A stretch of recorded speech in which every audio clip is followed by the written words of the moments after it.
Nilinaw naman ni NCRPO spokesperson Major Hazel Asilo na hindi ipagbabawal ng pulisya ang mapanawagang Marcos resign o pagbibitaw ng Pangulong Bongbong Marcos Jr. Ayon kay Major Asilo, kasama rito ang mga magdadala ng placards na may makatagang BBM resign. Pero ibang usapin naman kung may mga manghikayat na pabagsakin ang pamahalaan o kay manawagan ng paninira sa ari-arian gaya ng mga pagsusunog. Narito si Police Major Hazel Asilo ng NCRPO.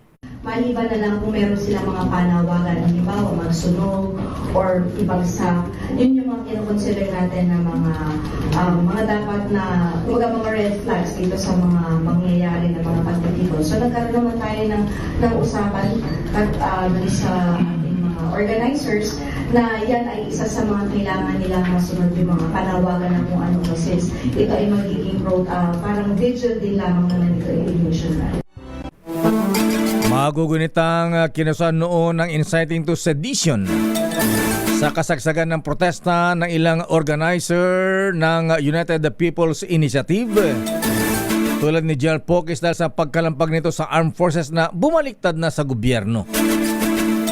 Sa nakatakdang programa sa Miyerkules, walang inaprobahang permit para sa mga pro-Duterte rallyist sa kadahilan ng caravan ang kanilang gagawin at hindi nakasentro sa isang lugar gaya ng People Power Monument sa lungsod Quezon.